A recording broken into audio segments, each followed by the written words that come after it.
I did. Steph sent my email for the email chain, right? Yeah.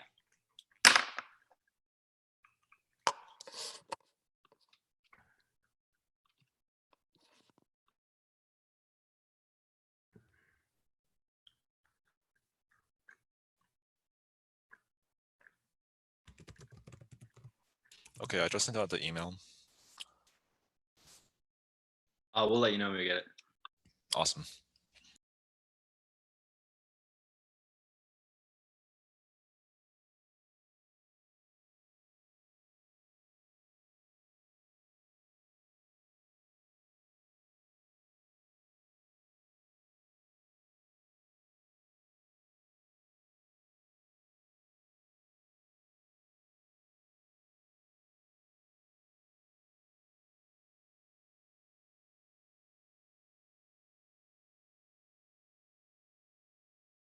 Yeah, we got the email.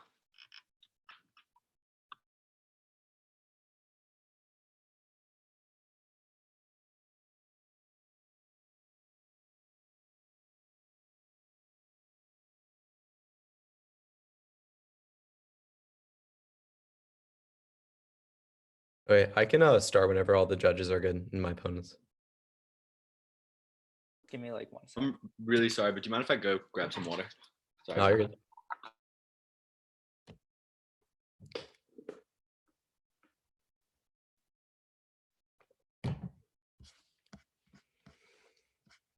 So just to confirm, Westlake is pro first and Horseman is con second. Yep. Okay.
We're good when you are. Are my judges good?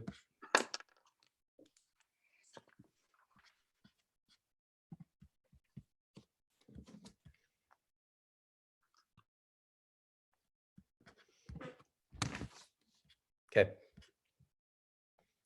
Westlake affirms the resolution. Our first contention is ending endless wars. America's lack of foreign policy strategy in the Middle East has created a forever war that has lasted over 20 years. Political 18 analyzes the fluctuations in policy. First, we intervene to create security, and then we withdraw when we fear we overstepped. This creates turmoil in the Middle East, sparking political outcry, ultimately compelling the US to intervene again. This sets the stage for dramatic conflict, as Siegel 19 confirms that the probability of an all-out war in the Middle East is at historic highs. Moore writes a month ago that America's best shot to end the cycle isn't a total withdrawal of U.S. troops, but rather keeping a small, predictable presence that'll satisfy the public's concerns while also supporting partners in the region. Specifically, removing nearly all of our military presence puts a stop to perpetual conflict in two ways. The first is the Iranian standoff. Ruhi 20 explains that Washington's aggressive approach against Iran has started a series of escalatory moves and countermoves. Bashar 19 writes that these actions only empower Iranian hardliners who pressure their government to provoke the US, inevitably evoking violent reactions. Ruhi furthers that as the situation becomes more dire in Iran's eyes, it is now extremely likely that they will withdraw from the NPT and pursue nuclear weapons. Fortunately, DePetris 20 explains that removing our military presence from the Persian Gulf would be the biggest step towards de-escalation because it has only served to increase tensions in the region. Second is reviving the GCC. The Gulf Cooperation Council was established in 1981 with the purpose of resolving conflicts and maintaining unity within the Persian Gulf. Unfortunately, Elise 20 reports that despite having significantly more advanced armed forces and over 11 times the amount of military expenditure, the GCC has been unable to effectively combat Iranian challenges. Young 20 explains that bilateral talks with the US inhibit the creation of a coalition. This is because countries in the Persian Gulf have political differences that dissuade cooperation. Ultimately, this has undermined the united front against Iran with no trust between Gulf states. Forcing the reuniting of the Persian Gulf is key, as Quartzman 18 finds that while Iran is often accused of being aggressive in the region, every Iranian action simply exploited the self-destructiveness and lack of unity of the Arab states. Indeed, Ashford 18 concludes that as long as America remains the strongest force in the region, GCC states will continuously fail to form alliances that they would have otherwise. Reviving the GCC is the only possible path to peace. As Front Rows writes a few days ago, that escalation will inevitably result in conflict as Iranian hardliners mistrust and block negotiations with the US. Fortunately, the GCC is the one organization that could be the hero and form lasting peace because it shares interests with Iran and has much more to lose. The situation is ripe for change, as Long 19 adds that Gulf states like Oman are uniquely positioned to diffuse regional tensions as they actually maintain close ties with Iran. For this reason, Vlasco 17 quantifies that regional organizations like the GCC are 6.7 times better at forming lasting peace agreements compared to outside actors. The overall impact is war. Haltingwigger 20 finds that a conventional war with Iran will kill hundreds of thousands of people, reverberate all across the Middle East, and draw on great powers such as China and Russia. Contention 2 is the Saudi situation. Our military presence gives unwavering confidence to our currently reckless allies. Tabatabai 18 explains that Saudi Arabia has become extremely reliant on the US, with their diplomatic support and military presence driving their continued aggressive policies. With this overconfidence, Parsi 20 reports that the Saudis have initiated proxy wars against Iran in numerous places throughout the region, including Syria, Iraq, Lebanon, and Yemen, angering and provoking Iran. These wars must be stopped. Fortunately, Parsi 20 furthers that last year, when the US appeared to back out of the region, the Saudis and Emiratis' calculations tilted towards diplomacy rather than aggression, seeing as they simply had no other choice but to cease their recklessness. For example, Saudi Arabia began negotiations with the Houthi rebels that eased tensions in Yemen and brought the number of Yemeni civilian casualties down to 0. In Yemen alone, Lynch 19 quantifies that 482,000 people are estimated to die if the war continues through 2022.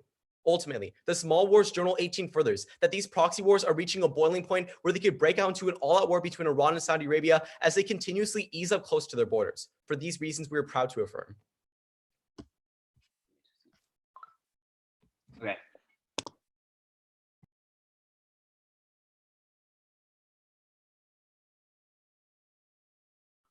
Before Seth reads case, a quick content warning.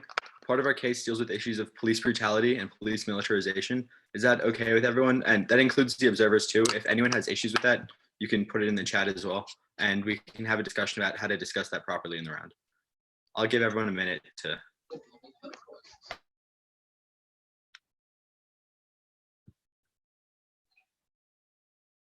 Just making sure before we read, everyone is okay with that? Okay. Okay. We're good? We negate. Contention 1 is terrorism. Oh wait, is this the wrong? This is the wrong case. Sorry.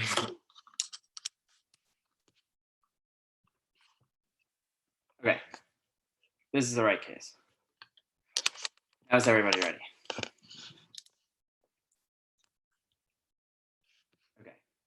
We negate. Contention 1 is terrorism. U.S. counterterror efforts in the Gulf have been extremely successful. The IEP finds in 2019 that U.S. military efforts have reduced deaths from terrorism by 75% in Iraq. Problematically, Schmidt 20 of the New York Times reports that a recent cessation of U.S. operations against ISIS has allowed the remains of the group to regain strength in Iraq and Syria. A U.S. withdrawal would overwhelm the region with a terrorist resurgence. Alyssa Rubin 20 of the New York Times finds that Iraqi forces would be hampered by a lack of U.S. drone intelligence and air cover. New America 19 continues that vital U.S. training built the current Iraqi counterterrorism force from the ground up.